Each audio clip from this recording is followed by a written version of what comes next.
What is commercial law? So commercial law is law relating to business. I've put up there some of the things that we do in terms of business and some of the things we don't do in the context of commercial law. Business succession planning, planning for your future, planning for the business's future, planning your exit strategy. Business structuring, so the start of the work or when you buy a business or when you establish a business, what's the best structure for you? Those two are quite interconnected. Commercial disputes, so when you have a fight with a customer or a supplier or someone else in your business, we can assist with those. Businesses, purchases and sales, acquiring a business or a new business or part of a business or assets for your business, or selling your business or part of your business or assets from your business. Dealing with your customer contracts, terms of trade, guarantees, credit terms, other things. Whenever you're dealing with a customer, you need to be very clear about the terms on which you do so. Contracts with your suppliers. So from the other end, the people that provide services or goods to you in your business, you need to be very clear about what the terms that you work with them are. Commercial and retail leasing, so where you work and where your office or factory or shop is, dealing with the legal advice around those, as well as intellectual property protection. Trademarking is the main area we deal with that. We don't do neighbourhood disputes, criminal law, construction law.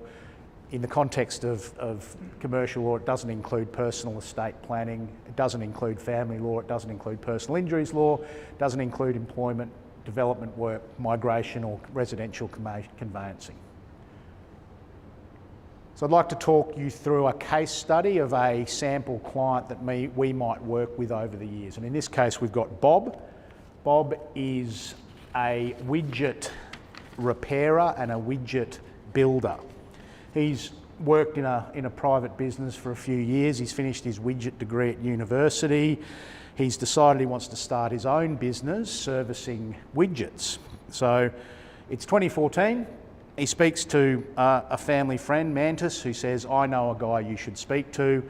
Go and speak to James Ballantyne at Ballantyne Law.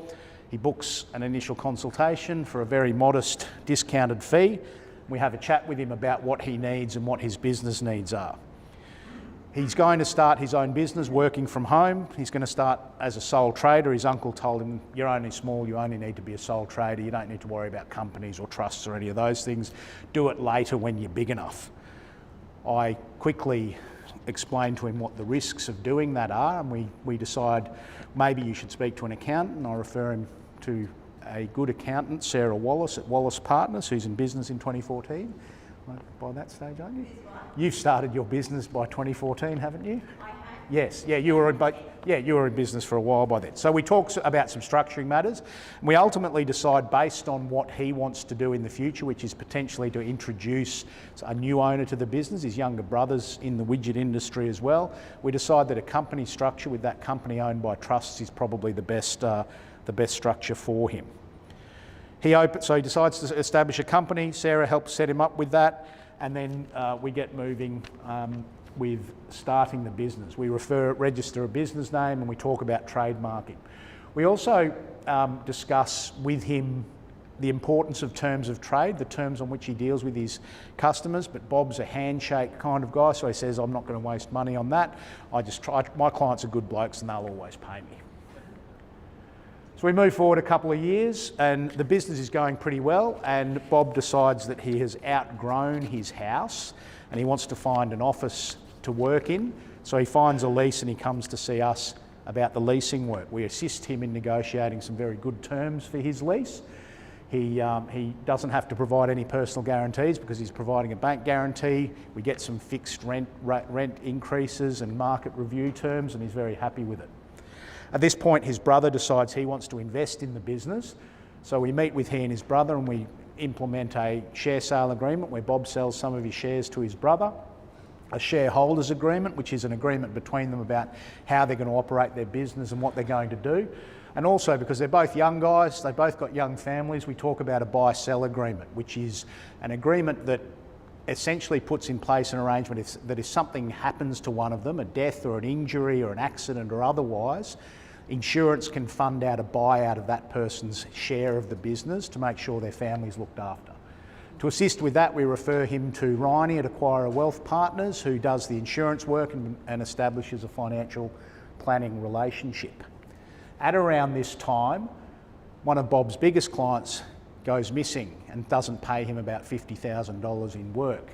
Bob kicks himself and wishes that he had good terms of trade, but fortunately we're able to take some legal action and recover the money, but there is quite an expense to that. So at that point in time, Bob decides maybe I should stop trusting people and should have a good contract with my client, so we put in place some terms of trade for him.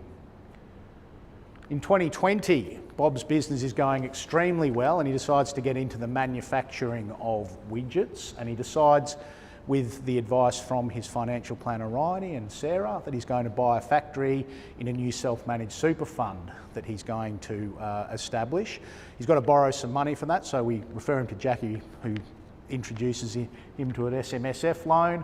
He needs some personal guarantee advice around that loan, so we refer him to Sienna because we're not independent of the transaction and Sienna's able to provide those certificates. And we establish a bare trust arrangement which allows him to purchase the factory in his self-managed super fund and then lease it to the company that operates the business. At around that time, his brother unfortunately suffers from an accident, which means he is totally and permanently disabled. But because Ryan has done such a good job, he's insured. So Bob is able to pay out using those insurance proceeds his interest in the factory, but that's an insurance policy that his brother doesn't own, so we're still able to refer him to Phil for some personal injuries work, who gets him an additional payout. But most importantly for the business has some certainty that it's able to keep running even though one of its key persons is unable to work in the business. For Bob's brother, his family's able to pull out their equity that's contained in the company and be paid for it, and Bob's able to own the whole business and keep running. At around that time, Bob takes a look at his life and says, well, I've got to start thinking about what I want to do in the future. There's a couple of young guys who are in my management team who are interested in potentially stepping up and becoming, more important into the business. So we start talking about employee share schemes and start entering into some agreements to sell down some of Bob's interest to the next generation. So he has a plan in place over the next 10 or 15 years to when he wants to retire, and there's someone ready-made who can buy out the business when he goes. So over the next 5 or 6 years, we'll continue to work with him, and eventually he will retire, very happy with the commercial work that he has got from Ballantyne Law.